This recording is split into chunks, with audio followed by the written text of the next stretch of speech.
Oke, bismillahirrahmanirrahim. Assalamualaikum warahmatullahi wabarakatuh. Selamat pagi teman-teman semua. Alhamdulillah kita bisa bertemu lagi di pertemuan terakhir kita, di pertemuan ke-7 untuk mata kuliah akuntansi keuangan lanjutan.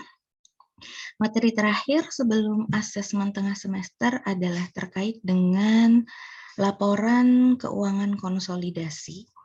Ya, jadi kemarin kita sudah belajar terkait dengan bagaimana kombinasi bisnis sampai dengan pencatatannya dengan instrumen ekuitas ya atau pembelian saham.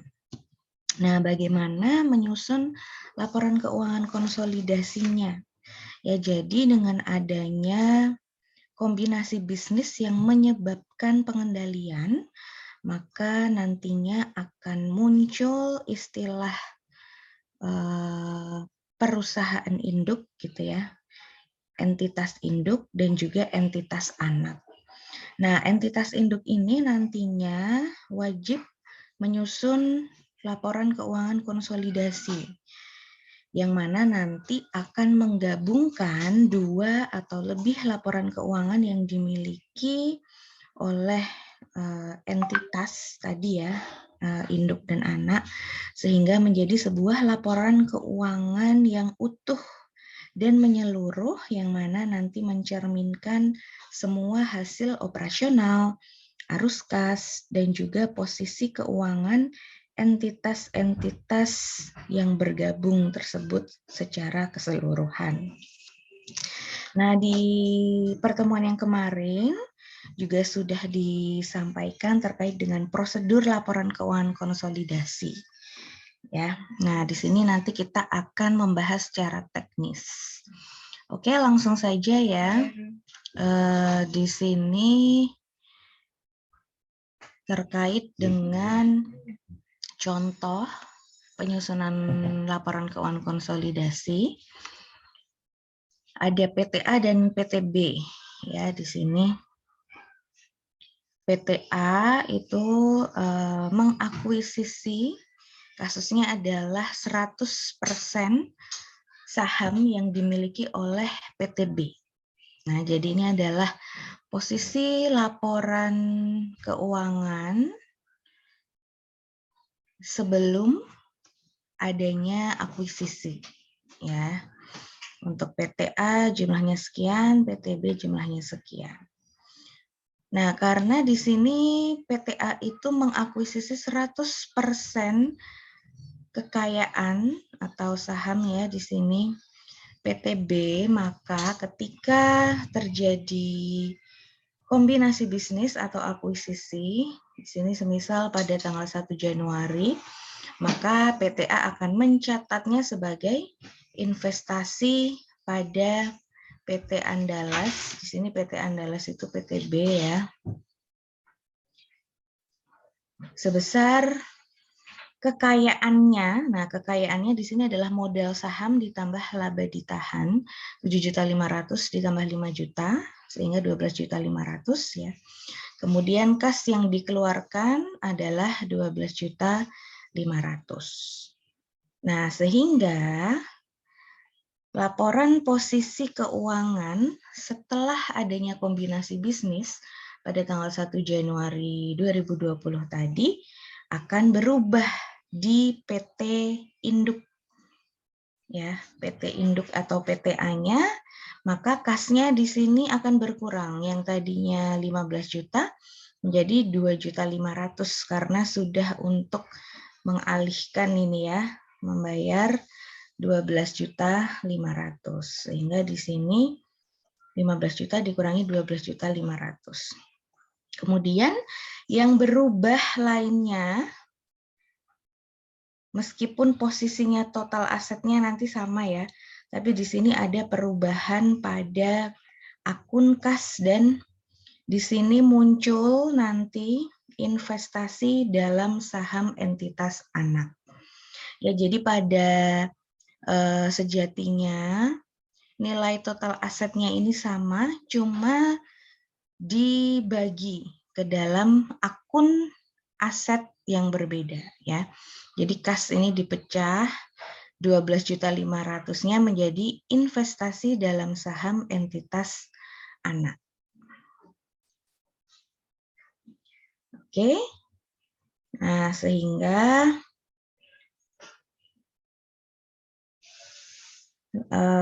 tampilan dari laporan posisi keuangan setelah adanya kombinasi bisnis adalah seperti ini. Ya. Oke. Nah, kemudian ada keterangannya di sini. PTA atau PT Induk itu memiliki piutang usaha sebesar 3 juta pada PT B. Dan nilai investasi PTA sama dengan kekayaan dari PT B yang diperoleh. Gitu ya. Nah, maka bagaimana cara penyusunan laporan keuangan konsolidasiannya? Nah, kemarin ada beberapa cara ya. Yang pertama adalah tahapannya itu harus menyusun jurnal eliminasi. Jurnal eliminasi atas akun-akun antar perusahaan. Ya, jadi akun-akun antar perusahaan itu adalah akun yang berhubungan dengan perusahaan induk dan perusahaan anak. Itu harus dieliminasi. Ya, sehingga nanti saldo dari konsolidasian itu hanya mencerminkan transaksi dengan pihak eksternal saja. Karena induk dan anak ini adalah merupakan satu kesatuan, ya. Sehingga jurnal eliminasi ini digunakan untuk menyesuaikan saldo pada setiap akun yang terdapat pada setiap entitas yang akan dikonsolidasikan, sehingga mencerminkan saldo yang seharusnya ketika seluruh entitas yang dikonsolidasikan dianggap sebagai sebuah entitas tunggal. Ya, karena karena induk ini mengendalikan anak, nah otomatis secara ekonomi dia menjadi entitas tunggal dan harus dieliminasi transaksinya. Nah, apa saja yang harus dieliminasi? Ini tahap awalnya ya, menyusun jurnal eliminasi. Ternyata di sini tadi ada transaksi piutang ya. PTA memiliki piutang usaha, sehingga jurnal eliminasi ini membalikkan ya, sehingga nanti akan hilang atau nol. Nah, akun piutang entitas induk pada anak akan dieliminasi dengan cara membalikan dari saldo normalnya. Ya, sehingga piutangnya saldo normalnya di debit, maka dibalik ya menjadi di kredit. Piutang usaha sebesar 3 juta, kemudian utang usahanya di debit sebesar 3 juta. Nah, next adalah eliminasi terkait dengan akun investasi entitas induk dan akun kekayaan entitas anak. Ya, jadi ini juga harus dieliminasikan. Nah, modal saham di dalam neraca itu harus disajikan pada nilai nominal. Apabila pada penjualan perdananya harga saham itu di atas nilai nominal, maka selisihnya akan dicatat sebagai agio saham. Tetapi di sini sama ya, nilai nominal modal sahamnya sama. Sehingga akan kita eliminasikan. Modal saham di sini kita balik ya posisinya sebagai debit, laba ditahan juga sama, dan investasi yang saldo normalnya itu di debit menjadi di kredit. Ya, jadi ini nanti dibalik. Oke. Nah, setelah melakukan eliminasi pada kedua akun tadi ya, akun antar perusahaan, maka selanjutnya adalah menjumlahkan akun-akun entitas induk dan entitas anak yang sama. Ya. Jadi akan kita susun di sini. Ini untuk bantuannya ya, kertas kerja konsolidasiannya kita selipkan eliminasi di sini, kemudian ini adalah nominal konsolidasiannya. Kita jumlahkan yang sama ya, berarti kas dan kas sebesar 3.500.000. Kemudian piutang usaha ini dikurangi dengan eliminasinya ya, yang ada eliminasi. Nah, kita jumlahkan semuanya. Eliminasi tadi ada piutang, ada utang usaha, kemudian berkaitan dengan investasi dan kekayaan dari anak ya. Sehingga di sini ini adalah tampilan akun-akun konsolidasiannya. Ya. Akun-akun hasil konsolidasi dalam laporan keuangan konsolidasi sesaat setelah kombinasi bisnis.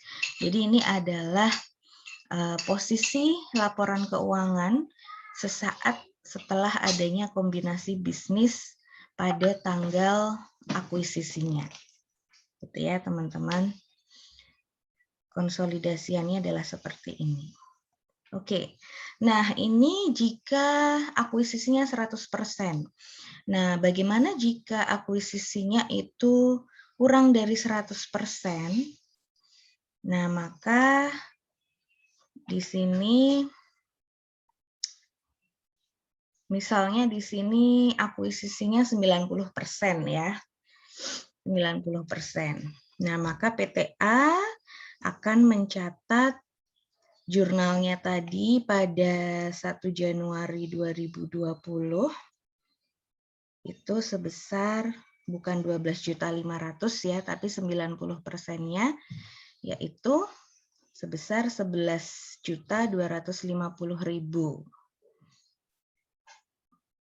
Ya, karena 90%-nya. Kemudian posisi kas dan investasi dalam saham entitas anak, kasnya adalah sebesar 3.750.000, investasi dalam saham entitas anak 11.250.000. Nah, ini masih tetap sama ya jumlah total asetnya. Nah, apa yang berbeda? Nah, yang berbeda adalah di dalam jurnal eliminasinya. Untuk jurnal eliminasi terkait dengan utang dan piutang ya, ini masih sama ya. Untuk utang piutang di sini eliminasinya tidak memandang persentase kepemilikan. Jadi sesuai dengan jumlah piutang yang ada ya, perusahaan induk di perusahaan anaknya. Nah, yang berbeda nanti adalah di jurnal eliminasi akun investasi entitas induk dan kekayaan entitas anak. Nah, ini harus disesuaikan sebesar dengan persentase kepemilikan entitas anak. Nah, karena tadi akuisisinya adalah 90% ya, sehingga muncullah kekayaan atas kepentingan non-pengendali sebesar 10%, 100% dikurangi 90% ya, yaitu 1.250.000. Sehingga di ayat jurnal eliminasinya akan muncul di sini di bagian kredit adalah kepentingan non-pengendali sebesar 10%-nya. Ya, karena investasinya hanya 90%. Gitu ya. Jadi bedanya muncul ini akun kepentingan non-pengendali. Jika tidak 100% akuisisinya. Nah, sehingga bagaimana kertas kerja konsolidasian sesaat setelah kombinasi bisnis? Ini sama ya. Tadi piutang usaha dengan utang kemudian investasi. Nah, di sini nanti akan muncul di kertas kerjanya itu kepentingan non pengendali di bagian pasifa. Ya. Di sini konsolidasinya Anda jumlahkan ya, kas dengan kas, piutang dengan piutang, persediaan dengan persediaan. Investasinya berarti 0 ya. Di sini tidak ada akun investasi. Jumlahnya total aset dan pasifa harus balance. Nah, seperti itu ya teman-teman. Itu untuk penyusunan tahap awal bagaimana kertas kerja konsolidasi pada saat tanggal akuisisi. Jadi ini adalah posisi pada saat tanggal akuisisinya, yaitu 1 Januari 2020. Nah, bagaimana nanti penyusunan laporan keuangan konsolidasi setelah tanggal akuisisi? Ya, karena setelah tanggal akuisisi, maka secara operasional itu sudah ada pengendalian ya dari induk ke anak. Sehingga nanti di dalam akhir periode laporan keuangan itu akan ada konsolidasi laporan keuangan tidak hanya pada bagian ini aset saja ya, aset dan juga liabilitas dan ekuitas, tetapi nanti akan ada konsolidasi untuk laba atau rugi bersihnya, kemudian untuk saldo dividen, dan juga terkait dengan arus kas ya, arus kas perusahaan. Nah, itu nanti akan kita bahas setelah ini ya. Jadi teman-teman pahami dulu bagaimana cara menyusun kertas kerja konsolidasian pada saat tanggal akuisisi, baik itu kepemilikan 100% maupun kurang dari 100%. Gitu ya teman-teman. Silahkan nanti kalau ada pertanyaan akan kita diskusikan via kuliah online. Terima kasih untuk atensinya. Saya akhiri. Billahi taufik wal hidayah. Wassalamualaikum warahmatullahi wabarakatuh.